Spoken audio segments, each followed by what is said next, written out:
अस्सलाम वालेकुम। आज कोई रेसिपी नहीं लेकर आई बल्कि कुछ बातें थीं ईद से मुतालिक और ईद के मेन्यू के मुतालिक। तो मैंने सोचा कि आप लोगों के साथ करूं। बहुत से दुनिया के इलाकों में लॉकडाउन में कुछ नरमी हो गई है और लोगों ने एक अरसे के बाद अपने बहन भाइयों और दोस्तों और रिश्तेदारों वगैरह से मिलना शुरू किया है। तो ईद पर या तो आप किसी के घर जाएंगे या कि आप दावत पकाएंगे। तो अगर आप दावत पकाने वाले हैं तो हो सकता है कि मेरी टिप्स वगैरह जो हैं वो आपके कुछ काम आ जाएं और आपको कुछ मोटिवेशन मिल जाए। यहाँ पर मैं ये भी कहना चाहूँगी कि ज़रूरी नहीं कि कोई आ रहा हो या आप कहीं जा ही रहे हों तो ही ईद मनाई जाए या दावत की जाए।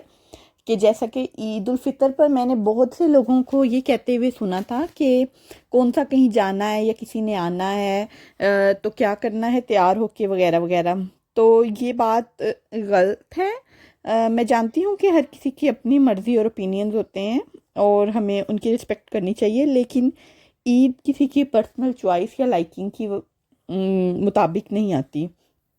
ये खुदा ताला के फजलों से आती है और हकीकी खुशी है। तो इसको मनाने के लिए हमें अपना इनपुट जिस कदर हम दे सकें हमें देना चाहिए।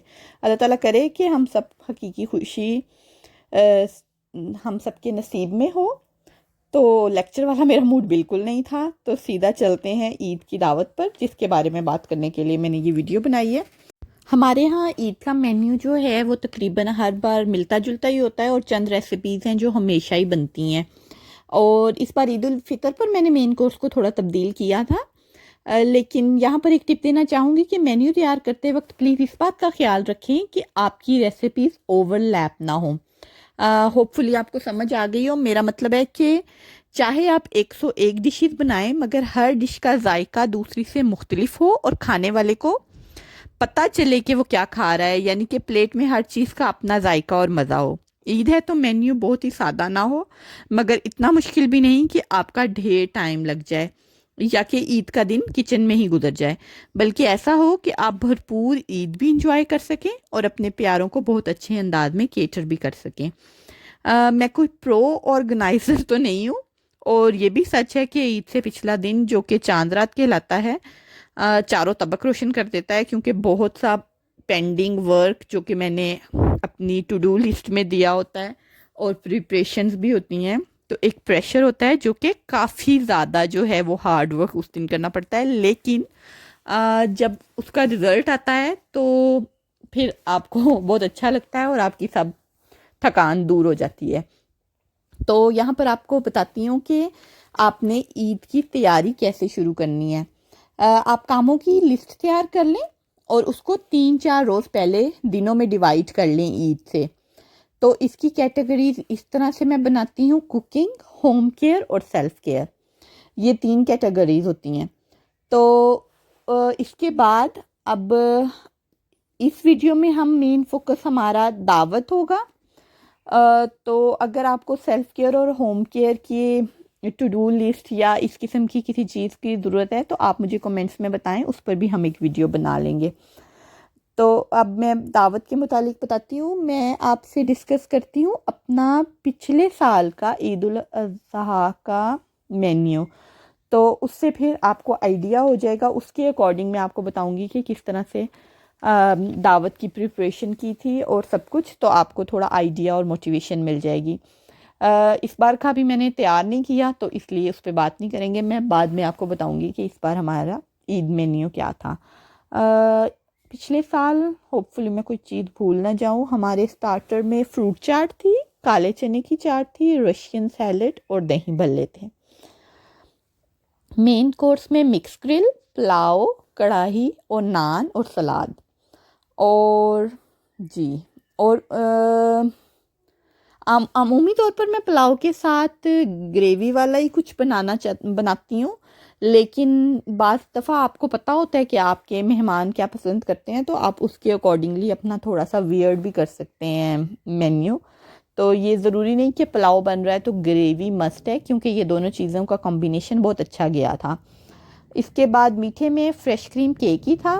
वैसे मैं कुछ ज़्यादा वैरायटी की कायल हूँ, लेकिन एक तो टाइम कंज्यूमिंग होता है बहुत केक, और वो ईद से पहले का टाइम बहुत बिजी था मेरा, तो मज़ीद कुछ बन भी नहीं सकता था। मिक्स ग्रिल पर कुछ बात कर लेते हैं। मैंने मिक्स ग्रिल में चिकन टिक्का, लैम चॉप्स, सीख कबाब और चिकन विंग्स बनाए थे।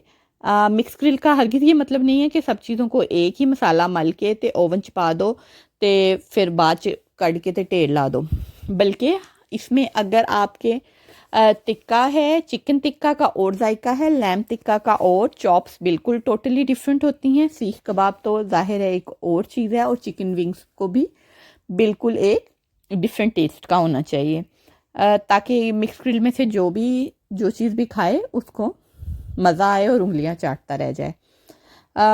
तो आप जब इनको बनाएं तो उसके बाद कोयले से स्मोक दे लें, तो ग्रिल्ड होने का इसका प्रॉपर टेस्ट आ जाता है। तो ये बहुत एक इजी सी टिप है कि आप घर में बनाएं ओवन में और उसको स्मोक दे लें तो सेम ही हो जाएगा।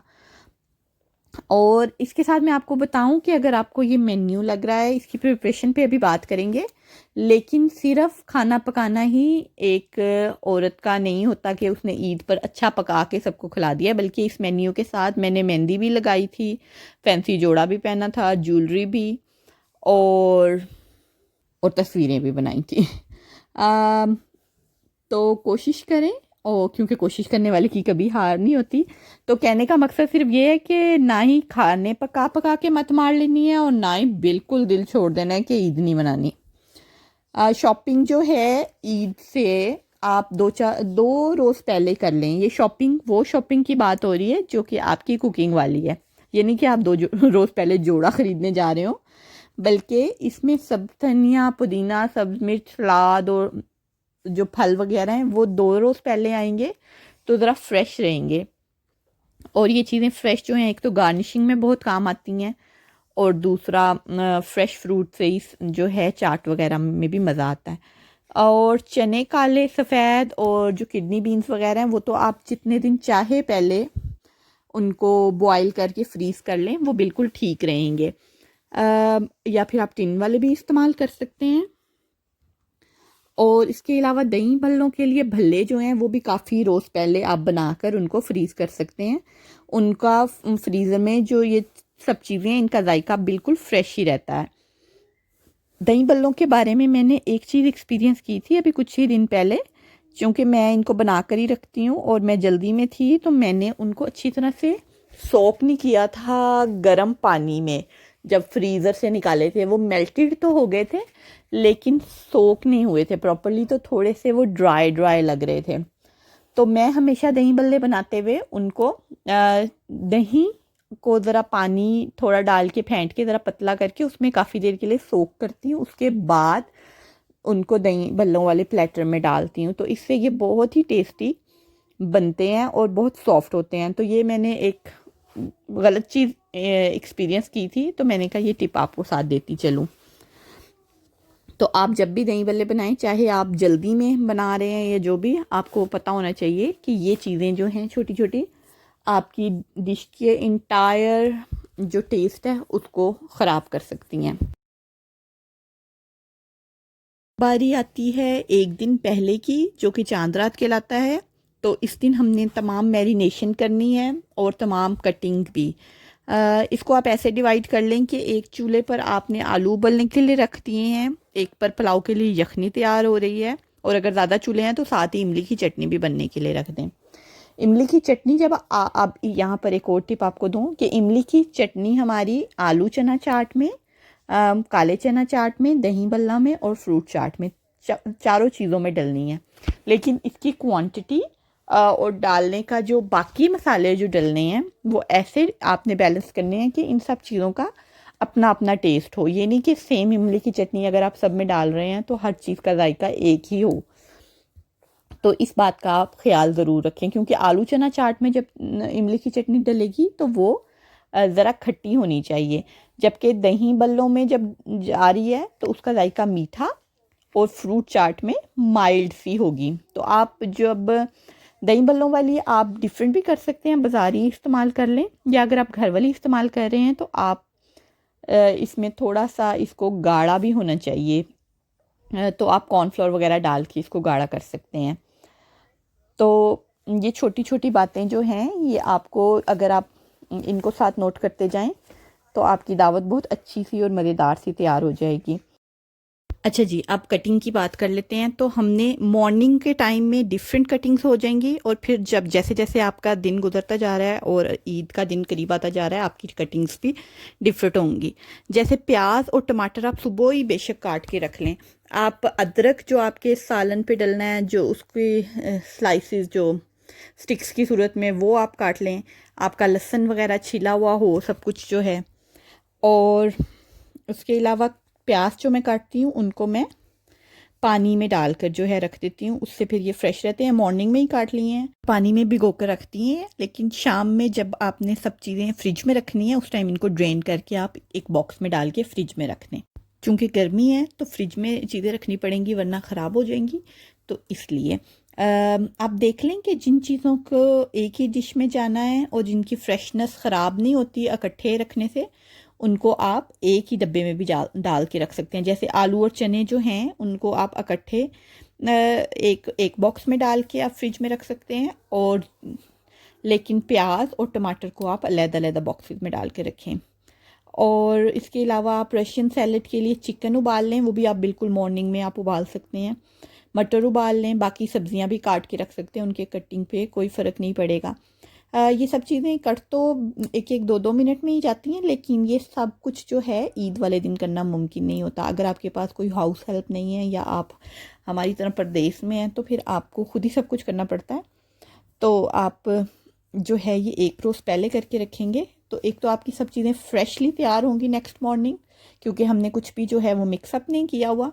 और दूसरा, आपका प्रेशर बिल्कुल नहीं होगा, और जस्ट विद इन 2-3 मिनट्स जो है सब रेसिपीज़ तैयार होती जाएंगी। इसी तरह फ्रूट चाट के लिए अनार वगैरह जो है वो आप सुबह ही छील कर रख सकते हैं, जबकि बाकी फल जिनके काले होने का डर है वो आप शाम में काटें।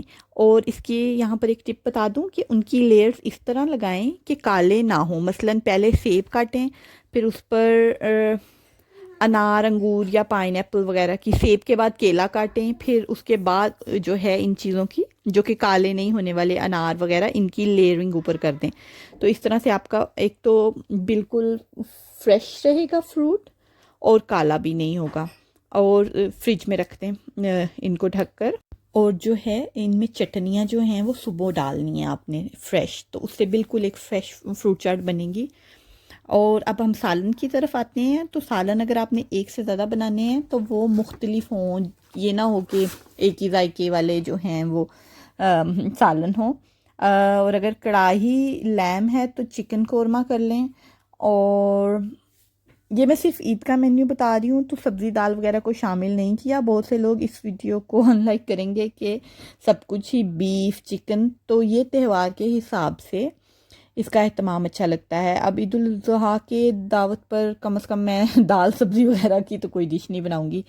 बाकी इसको बैलेंस करने के लिए जो है साथ स्टार्टर्स में जो है सैलड्स वगैरह काफ़ी शामिल हैं, तो ये सब जो है आपस में अच्छा कॉम्बिनेशन बन जाता है। मीठे के वैसे तो बहुत से ऑप्शंस हैं, मगर चूंकि मैं अपनी गुज़श्ता ईद के मेन्यू को डिस्कस कर रही हूँ और उसकी मिसाल दे रही हूँ, तो उसी को कंटिन्यू करते हैं। केक बनाना हो तो उसको 2 दिन पहले बेक कर लें, और 1 दिन पहले जो है उसको डेकोरेट करके फ्रिज में रख दें।